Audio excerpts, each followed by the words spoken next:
Un viaje racional hacia la fe. La existencia de Dios. Por Emilio Rivera. Creador inefable.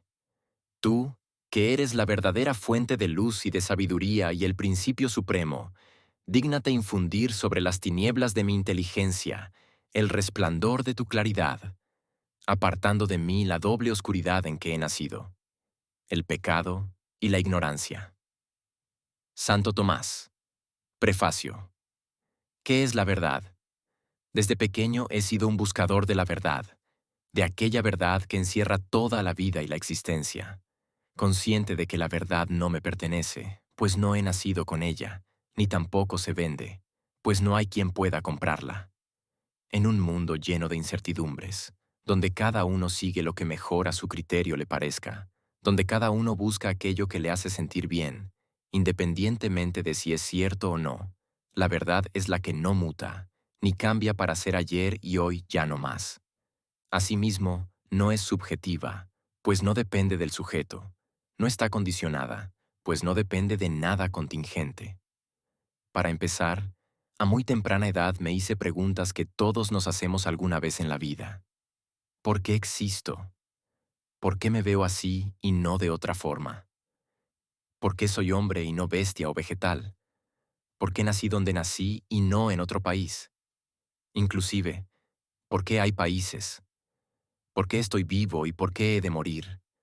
¿Por qué pasa el tiempo? ¿Por qué todo existe? Cuando era un niño, podía pasar horas viendo documentales de ciencia e historia, observando programas de animales, desde los fieros leopardos en la sabana hasta las hormigas en la húmeda selva del Amazonas, sobre otras culturas, otros climas y otros continentes. De igual forma, disfrutaba ver lo inalcanzable del espacio, con sus planetas, constelaciones y galaxias, los misterios del mar y los océanos, lo paranormal y las leyendas urbanas. Maravillado, contemplaba lo fascinante de la prehistoria y sus dinosaurios, aprendiendo y, a la vez, intentando dar respuesta a todas mis interrogantes. Recuerdo escuchar historias de mitologías y antiguos dioses que dieron forma al mundo y la existencia del hombre, lo cual me fascinaba, aunque en el fondo sabía que eso no era verdad, ya que, de igual manera, miraba caricaturas y a mis héroes favoritos, como el Hombre Araña, que también me fascinaban y me causaban gran admiración, pero sabía que no existían ni eran verdad. Esa misma sensación me provocaban esos dioses y aquellos mitos. Nunca olvidaré la primera vez que una pregunta se quedó rondando en mi mente. Apenas era un niño de alrededor de 4 años. Recuerdo que iba en autobús con mis padres cuando me percaté de una calcomanía pegada en el vidrio. En la imagen se apreciaba a una mujer con un manto, posada sobre un orbe, extendiendo sus manos, y el rostro de un hombre inclinado con una corona de espinas. Entonces pregunté, ¿quiénes eran? A lo que me respondieron, Jesús y su mamá. Pero yo seguía sin comprender, preguntándome, ¿quiénes eran y por qué aquella mujer extendía sus manos como invitándome a abrazarla? ¿Y por qué aquel hombre tenía esas espinas en su frente? Mientras bajaba del autobús, cargado en brazos, sin despegar mi vista de aquellas imágenes que tanto interés despertaron en mí, el autobús se alejaba, permaneciendo en mi retina. De igual manera, cuando tenía unos 6 años, recuerdo a gente conversando sobre los misterios que contenía un libro. Aquella conversación, tan sublime y cargada de un aura de intriga, elevó mi curiosidad. Entusiasmado, pregunté sobre aquel libro, a lo que me respondieron, discretamente, bajo esa misma aura de intriga, que no cualquiera podía leerlo, ya que era la palabra de Dios, y no todos la entenderían. Eso despertó en mí el interés de aprender a leer pronto. En ese momento pensé, yo sí la entenderé. Tiempo después, al aprender, lo primero que leí fueron los Evangelios. Para mí fue como leer un cuento. Sentía aquella intriga, pues en mi mente un ambiente misterioso y divino me envolvía. Al terminar de leer, quedé maravillado con aquel hombre que decía ser el camino, la verdad y la vida. San Juan 14:6. Aunque efectivamente no comprendí nada, Con el paso del tiempo, fui creciendo y olvidando el tema, formándome siempre en las ciencias, mitologías, filosofía, relatos, cuentos y la historia del mundo, hasta mi adultez. Cabe añadir que quienes me conocen saben que amo la historia. Desde que me devoré mi primera enciclopedia de historia universal a los 8 años, ya en mi mente tenía una noción de cómo se formaron los países y cómo se desarrolló el ser humano desde las cavernas. Así fue como me volví a topar con ese hombre en una breve mención al dividir la historia, y unas breves páginas sobre el surgimiento de una religión perseguida en sus inicios, que luego transformó un imperio. Ya entendía muchas cosas, sin embargo, seguía sin comprender las verdades de la vida.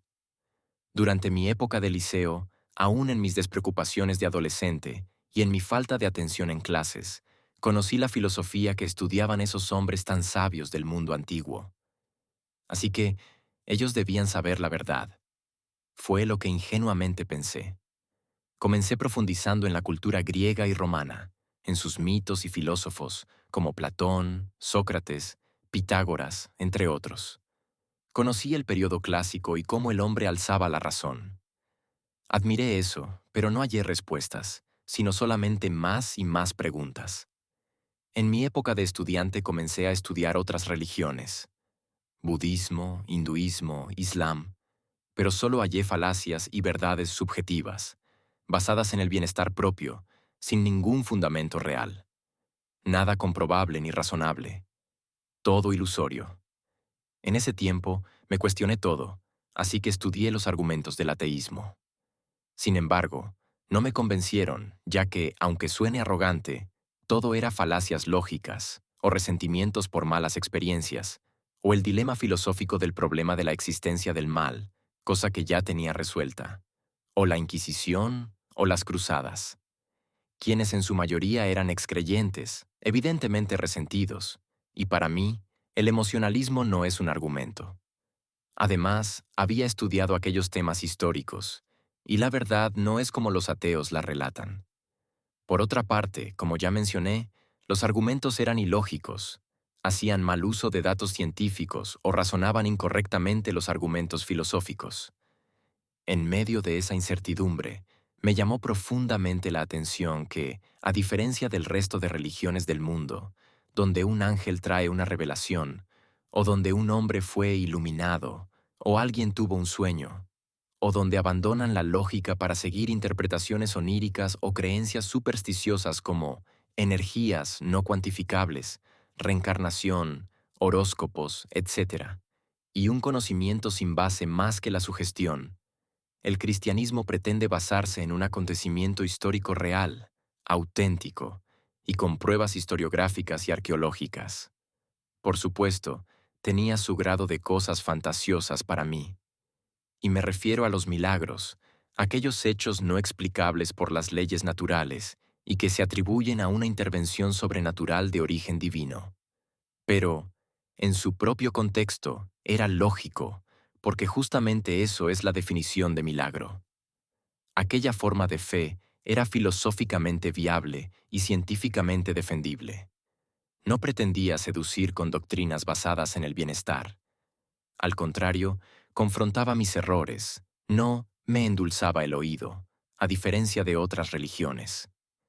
Por consiguiente, así fue como me acerqué a ese hombre que decía ser la verdad. Profundicé en las Sagradas Escrituras y me propuse estudiar teología, que era mi deseo. Quería comprender las cosas, pero percibí decepción al ver cómo en los filósofos griegos la gran cantidad de interpretaciones, lo que me alejó de la fe y de la búsqueda de la verdad. En los próximos años me dediqué a complacer mis gustos, a buscar el placer de las pequeñas cosas, es decir, a disfrutar solamente de la vida, como aquel dicho romano: Gaudeamus igitur, juvenes dum sumus. Disfrutemos, pues, mientras aún somos jóvenes. A pesar de que uno puede ignorar la búsqueda de la verdad y el sentido de la vida, en el fondo las preguntas siguen ahí, sin respuesta. Fue durante la universidad cuando conocí a un amigo con quien filosofamos sobre las incógnitas de la existencia, profundizando en determinados temas del mundo antiguo. la probable verdad oculta de cada religión o mito, lo analítico y racional que debe ser una creencia para que no sea ilusoria, los misterios de la vida, los descubrimientos de la ciencia, la arqueología y lo oculto de la sabiduría antigua. Yo le comentaba sobre mi búsqueda de la verdad, y él sobre su pasión por la literatura y la poesía, y cómo plasmaba esas interrogantes en sus letras. Recuerdo que siempre le afirmé que si encontraba la verdad de la vida, se lo haría saber. Al año siguiente, contrario a la expectativa que puedan tener, era un simple deísta. Creía en Dios, pero no en el sentido de la vida. En aquel entonces estaba pensando en declararme ateo, pero no por un asunto racional, sino emocional, pues sentía que nada tenía sentido y que Dios me había abandonado. Me estaba convirtiendo en aquello que siempre critiqué, es decir, un ateo resentido. Ya para entonces me encontraba contemplando el nihilismo, aquella filosofía que dicta que es imposible conocer la verdad, que nada tiene valor, nada importa, ni la existencia misma. No obstante, sabía que esa filosofía no era la verdad, pues tenía la prueba de que Dios existe. Aún en la incertidumbre de mi existencia, yo sentía amor, y el amor no es una ilusión, no cuando es un sentimiento tan puro. Además, fuera de ese emocionalismo, racionalmente sabía que había hallado verdades objetivas en otras áreas de la vida. Entonces, traje a mi memoria aquella enciclopedia de mi niñez. Recordé haber leído el inicio de aquella religión, rememoré los mártires de los que tantas veces escuché, y entonces, como una luz de esperanza, como un rayo en las tinieblas, como si alguien se sumergiera en aquel lodo e inmundicia en que se encontraba mi alma y me sacara del profundo abismo de depresión en que me hallaba, decidí profundizar y excavar en la historia hasta aquellos primeros mártires. Luego, eso mismo me llevó a estudiar las obras de San Agustín, de Santo Tomás de Aquino, y así fui comprendiendo que la fe y la razón eran compatibles. Hoy escribo este libro para contarte que creer en Dios es más racional de lo que muchos piensan. Introducción. Cuando me refiero a la verdad que deseo exponer en este libro, estoy hablando de aquellas preguntas existenciales. Para poder explicar mi cosmovisión al respecto, es necesario que ordenemos de forma sistemática todas las ideas. Al igual que un edificio comienza desde sus cimientos, así es necesario que explique desde lo más básico hasta lo más profundo, sin pretender hacer un libro académico ni exponer una obra compleja. Este libro está escrito para quienes buscan respuestas y necesitan que les presenten la verdad, y desde aquel punto comenzar a profundizar en la misma. No pretendo hacer una suma teológica como la de Santo Tomás, ni escribir un catecismo sobre la fe, ni un libro de ciencias, ni una enciclopedia de historia, sino más bien exponer la verdad que he hallado desde la razón, al igual que el escritor, teólogo y filósofo doctor, Dante A. Urbina. No buscamos dar aquí una respuesta fideísta, fe ciega, ni emocional, sino una que sea fundamentalmente racional. 1. El objetivo de este libro es compartir mi filosofía de vida y la verdad que he hallado. Te invito a viajar desde mi razonamiento, a través de todo aquello que he aprendido a lo largo de mi vida, a fin de que conozcas cómo percibo el mundo, cómo estructuro la realidad y cómo, por medio de la razón, llegué a creer en Dios. Te invito a ver el mundo desde mis ojos, a comprenderlo desde mi mente. Mas también si alguna cosa padecéis por causa de la justicia, bienaventurados sois. Por tanto, no os amedrentéis por temor de ellos, ni os conturbéis, sino santificad a Dios el Señor en vuestros corazones, y estad siempre preparados para presentar defensa con mansedumbre y reverencia ante todo el que os demande razón de la esperanza que hay en vosotros. Segunda de San Pedro 3:14 al 15.